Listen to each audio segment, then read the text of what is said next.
A very warm good evening to all the dignitaries who are present here. I am Dr. Bharat, Assistant Professor, Department of Psychiatry, AIIMS Bhatinda. Today I am going to give a brief talk about QPR Gatekeeper program.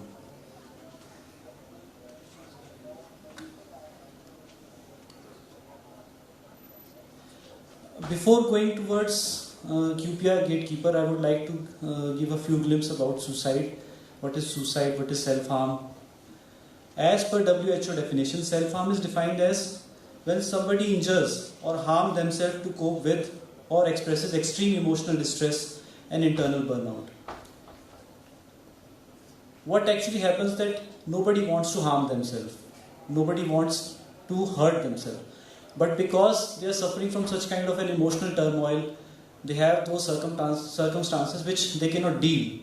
It results in such kind of behaviors. For an example, someone is trying to poison oneself by taking too many tablets. It is very common to commonly seen in the emergencies that someone has come because they have consumed too many medications like overdosage of paracetamol, overdosage of over-the-counter medications. Or an individual has come to the emergency with multiple cut marks on their wrist, so slashing themselves. Banging head against objects, punching or hitting yourself against something hard.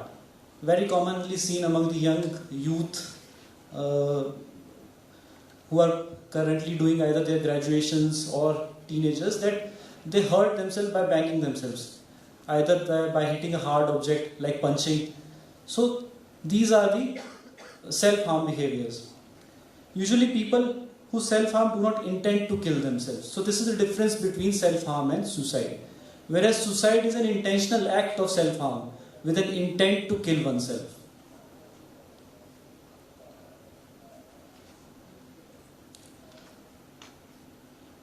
As per the current data issued by WHO, there are more than 7 lakh suicides committed every year. Every 40 seconds, there is a suicide. Suicide is the 4th leading cause of death among young adults, that is 15 to 29 years of age. And 77% of global suicides they usually occurs in low to low socioeconomic status countries, and India is one among them. Most common mode of committing suicide worldwide is consumption of poisonous agents, most commonly pesticide, followed by hanging, followed by firearms. However, in India, the most common mode is by hanging, followed by pesticide consumption. Whereas in comparison with the US, the most common mode is firearm. So these modes used for self-harm or committing suicide differs on the availability of the resources.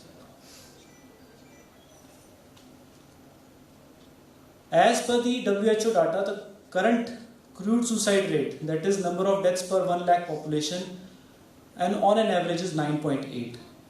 Whereas in Southeast Asia, where India belongs, the current average is above than the global average, that is 10.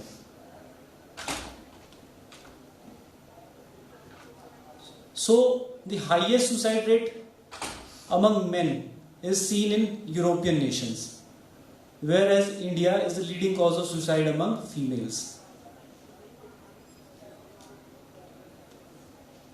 In the previous slide, I told that most common age group where an individual they harm themselves is between the age of 15 to 29.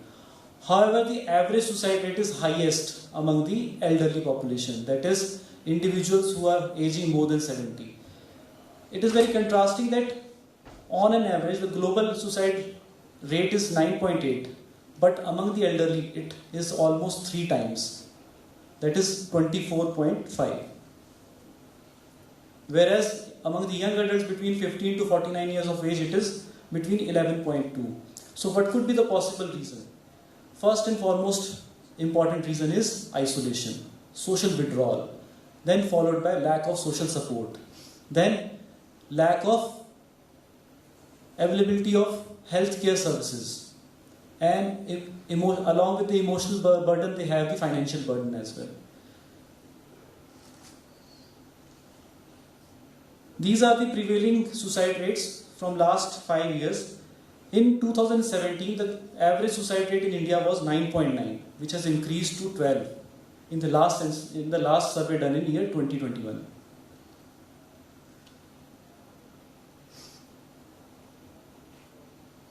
Previously, we used to read this, that the Kerala is the leading state in terms of number of suicides per 1 lakh population. However, the recent data suggests that among states, Sikkim is leading, and among the Union territories, Andaman and Nicobar is leading, whereas previously it was Pondicherry. The most common cause of suicide, it was found to be the family problems, that is IPR issues. IPR issues can be between a husband and wife, between husband and in-laws, followed by illnesses, chronic illnesses. Then marital issues, like there can be a dowry death which is reported as suicide. So these are the various different causes.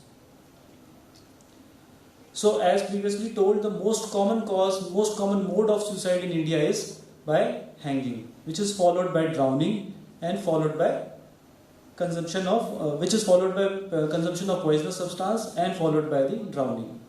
Besides this, there are other means which have been used by the individuals to harm themselves in the form of firearms, by jumping in canal, by jumping from a high-rise building, by touching electric wires, which are more rare as compared to the other methods.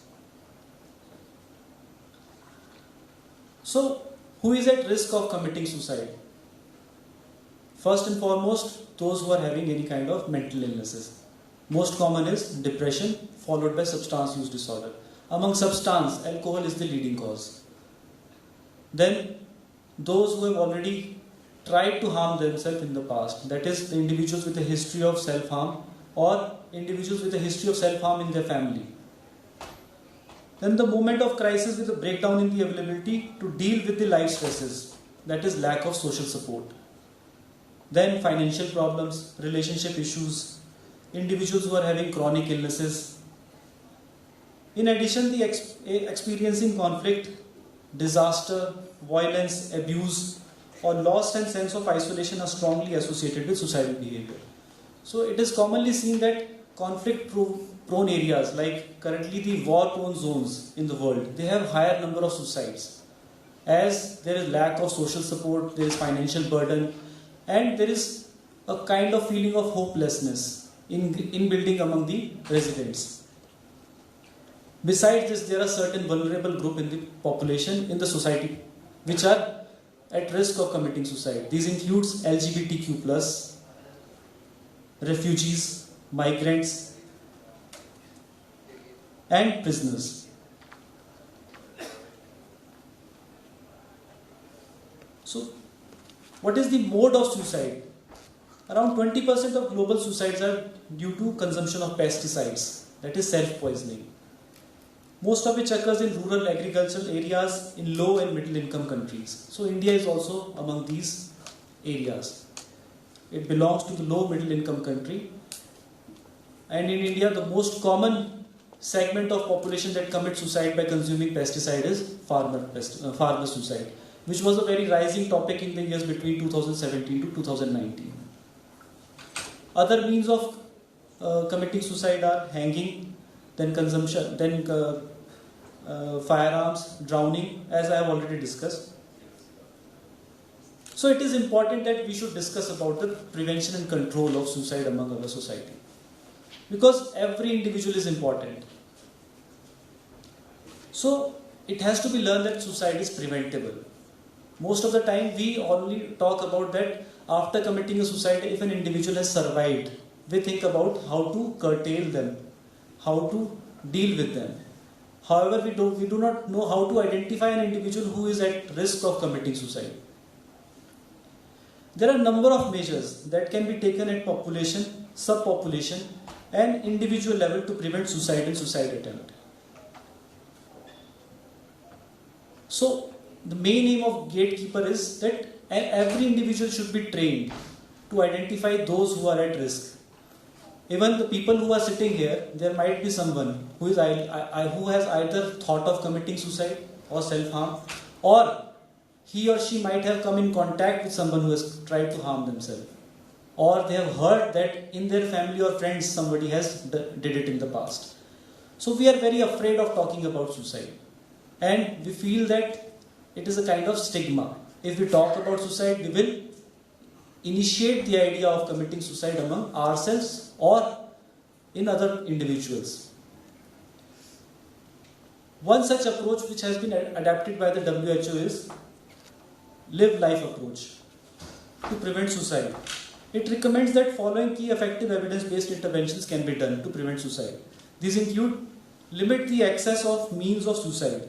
So, for this, I would like to quote an example that in Maharashtra and adjoining states like Telangana and Andhra, where in the year 2017 to 19 there is a rise in farmer suicide. So, what an initiative was taken that they have created pesticide banks, where a farmer after using the pesticide would deposit the pesticide. So it will limit the accessibility. So if there is no availability of pesticide, an individual will not consume the pesticide.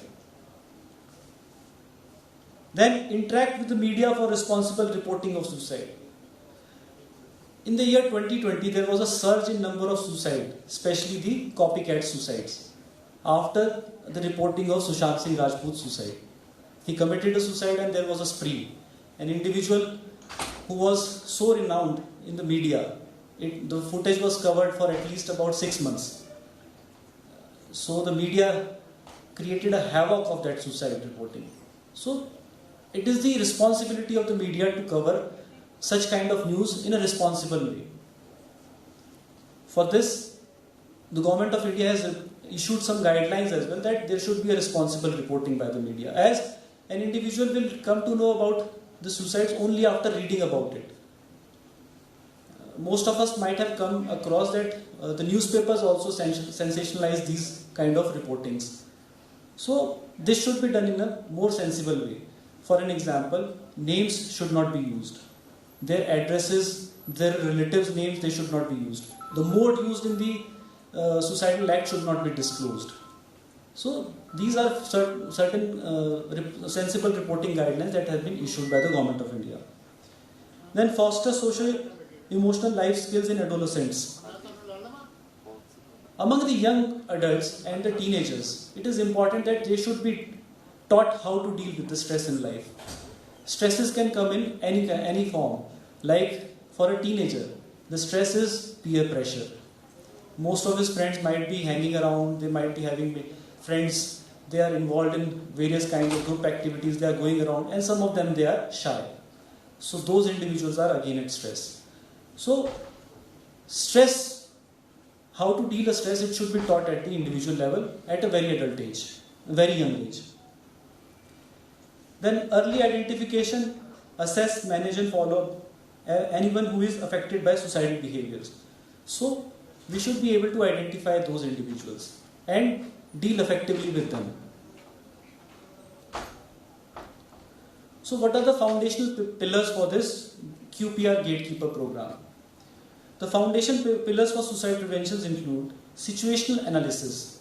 We should be able to analyze what could be the probable reason that an individual tried to do such kind of an act.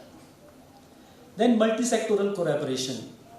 It is not the responsibility of only the caregivers of an individual. It is the responsibility of the society to deal with this kind of problem.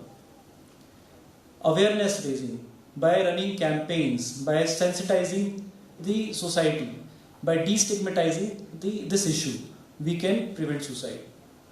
Then capacity building. Capacity building means that we should be able to train ourselves so that we can train others. Then financing. For every training we need some kind of funds. So the training should be funded either by the national bodies or by the non-governmental organizations. Then surveillance, monitoring and evaluation. It is an important part of such kind of activities.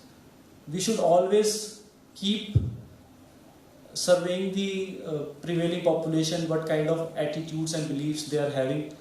Then we should monitor closely those individuals who have tried to harm themselves or those who are at risk. And then repeated evaluation, either of the individuals who are at risk as well as those individuals who are involved in preventing suicide. So suicide prevention effort requires coordination and collaboration among multiple sectors of society. It is not only the responsibility of healthcare sector, including the education, labor, agriculture, business, justice, law, defense, politics, and media. So intersectoral coordination is required. Now coming on to the main topic, that is QPR. So I believe before this slide, majority of us might not be aware what is QPR. So QPR means question, persuade and refer. मतलब simple सरल भाषा में QPR का मतलब है सवाल पूछना, इंसान को परसुएड करना, उसे हेल्प सीख करने के लिए मनाना और साथ में उसे बताना कि कहां से आप मदद ले सकते हैं. This is an educational program to teach lay and professionals. So it is not only for the healthcare professionals, but it is for each and every segment of the society. How to identify the warning signs of suicide and how to respond at that situation. So the main aim is that you need to create a gatekeeper. Hindi में कहा जाता है चौकीदार. चौकीदार का काम होता है पहरा देना और वक्त आने पर सबको चौकन्ना करना. तो यहां पे हम भी सुसाइड प्रिवेंशन में एक तरह से चौकीदार हैं. Question means the person to seek and accept help. आप उस इंडिविजुअल से सवाल पूछें कि वो ऐसा क्यों करना चाहता है. What is the need that he wants to harm himself? Then persuade the person to seek and accept help. आप उसे मनाएं कि ऐसा करने से तो कोई फायदा नहीं है, इससे बेहतर है कि आप किसी से मदद लें. Then refer the person to appropriate resource. ये भी बताना है कि मदद कहां से लें. So who is a gatekeeper? According Surgeons General National Strategy for Suicide Prevention 2001, a gatekeeper is someone in position to recognize a crisis and warning signs that someone may be contemplating suicide. Examples: who can be the gatekeeper? It can be your parents, it can be your friends, it can be your neighbors, it can be your teachers, it can be your sports coaches, it can be your case worker, then police officers. Anyone in the society can be a gatekeeper. So I believe majority of us who are sitting in this hall, they belongs to the medical field. So we are aware of CPR, this cardiopulmonary resuscitation. So QPR is equivalent to CPR. CPR is important for all the physicians, for physicians' point of view, but QPR is important for all the society individuals. CPR focuses on early recognition and early access, whereas in QPR there is early recognition of suicide in the form of identification of suicidal warning signs and help sort the better the outcome of a suicidal crisis. जितना जल्दी आप identify करेंगे उतना ही जल्दी आप उस crisis को diffuse out कर सकते हैं. Then early CPR helps in maintaining the blood flow of the vital organs, whereas early QPR, asking someone about the presence of suicidal thoughts and feelings, open up a conversation that may lead to a referral for help. तो जहाँ पे every 40 second एक death होती है, अगर आप QPR जानते हैं तो आप उसे बढ़ा सकते हैं.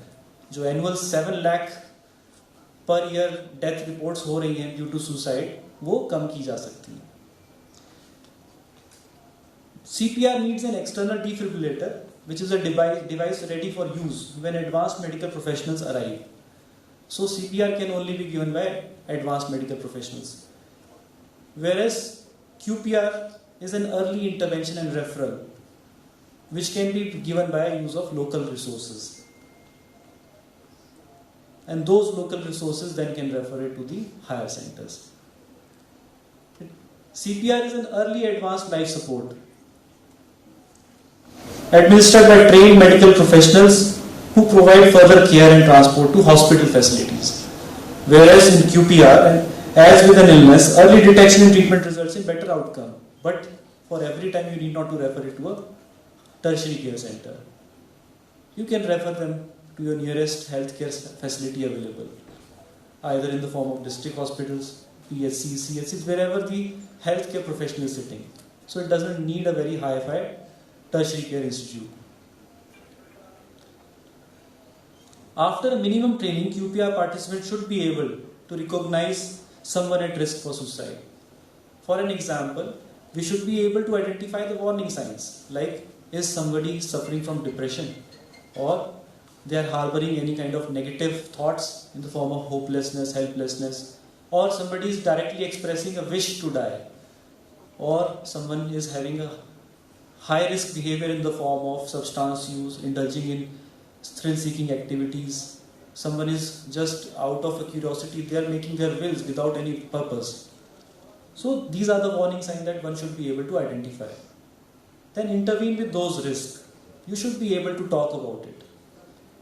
The important aspect of QPR is that you should be able to listen them patiently without being judgmental. So empathetic listening is an important aspect. Then after listening to their problem, you diffuse out the current crisis and you should be able to refer them to the appropriate resources. For an example, if somebody is sitting in a village or taluka and an ASHA worker come across such kind of individual, so that ASHA worker should be able to refer those individuals either to the nearest healthcare facility or to the community services so that they can make the appropriate arrangements for those individuals. How the QPR is implemented? It is implemented in the form of workshop. The workshop duration ranges from 1 to 2 hours only. But the limitation is we cannot teach each and everyone in the single session. There should be one-on-one training. So the group is small. Only 35 individuals at max can be trained in one workshop. In India, currently this training is being given by NIMHANS, followed by Suicide Prevention India Foundation. So these are the two main bodies who are implementing this QPR training, gatekeeper training program. So what is the effectiveness of QPR? It increases the declarative knowledge. Declarative knowledge means that the first-hand information that an individual should have about the suicide. What are the warning signs? What are the prevailing myths related with warning signs? What are the current healthcare services which are available to prevent suicide? Then increase the perceived knowledge. It helps in increasing the prevailing information among the society. What an individual thinks about suicide. What his community thinks about suicide. Then increases self-efficiency. Individuals who are working as QPR gatekeepers, they have this sense of confidence that they are able to talk. They are able to talk with an individual who is harboring these kind of ideas of self-harm. Then increased diffusion of gatekeeper training information. Salman Khan की एक movie आई थी, उसमें उसने एक chain का formula दिया था कि एक आदमी 2 लोगों को ट्रेन करेगा, 2 लोग आगे फर्दर 2 लोगों को ट्रेन कर देंगे, फिर वो आगे फर्दर ट्रेन करते जाएंगे, तो ऐसे करते एक चेन रिएक्शन होगा और बहुत सारे लोगों को समझ में आ जाएगा कि हम करना क्या चाहते हैं. तो gate keeper program is just like that. If an individual get trained in gate keeper, he might spread the information among the others. Increased gatekeeper skills, the ability to engage in active listening, ask clarifying questions and make an appropriate referral. So the ultimate aim is you should be able to listen those individuals. You should not be hesitant in talking about suicide by reducing the stigma and desensitization about the prevailing stigma.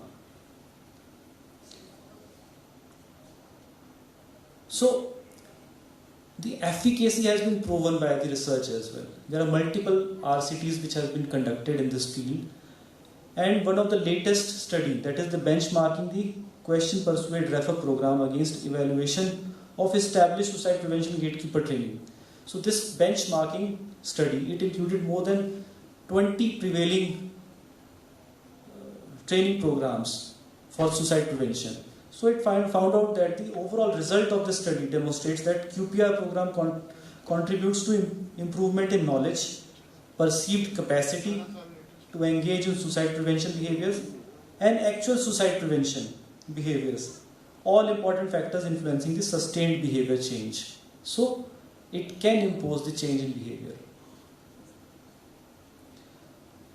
So this is how the QPR stands among all the other suicide prevention training programs.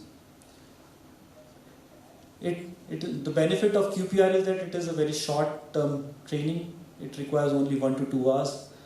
Mainly the information is given on warning signs, protective factors, risk factors, what is the current prevailing suicide statistics, and asking about suicide.